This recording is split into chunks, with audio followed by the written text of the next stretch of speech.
o are sang te hian damlai ni te hi kolan herliam thin ti la kha aron request a helai kalo shelo ang reng ko me karin ain o ti ro ma ma puania she om tak chu kania tin a main voice a hian midi finger han mangla tia chu chu nia John Veilama a finger bass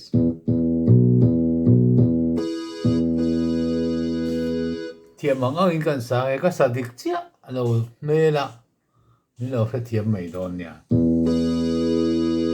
dam lai ni te hi kola an herliam thin rale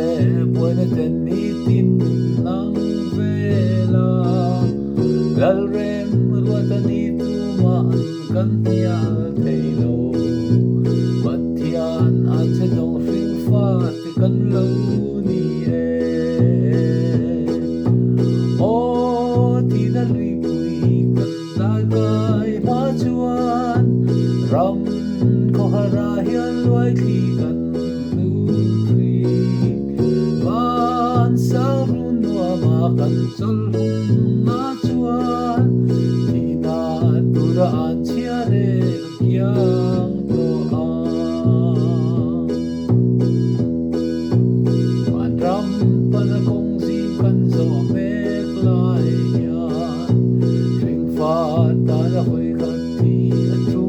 si mo krista ne na lui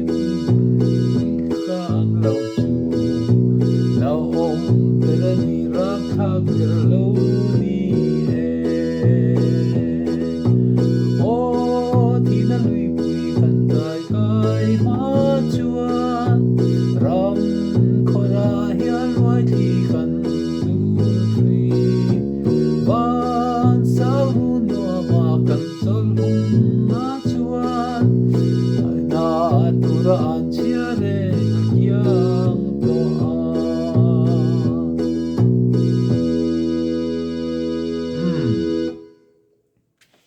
trung kha chu hela pu tu upati roma ma hi u nau pa siam ku nga je pwd accident awangin aborala je hi borala arwang bula han din chuan ngai tu na wak wi le a thi na hi khowela mi tu mai nan du lo ma seng ti ni amo chuan tu te point kan ton nge nge tura na rem ro ta ni sia hetia thi na lui pui kan han dai kai lai takin na li so nei awa han poi mo em ti na ngai tu ta a thi chu thi ni ta se la dam te tan tak po hian min hnem tu ta na li chu bok kan mo a la li chu nen nge ya thi na lui kan dai kai thei nan kan in bu se tul ber me ni hi ti in he lai lo pu ta ni puti ro ma mo pu ani ti khani du to khot me a ka sa thiam vak lawa are sang te khan min lo hre thiam mai se la kan nge na ni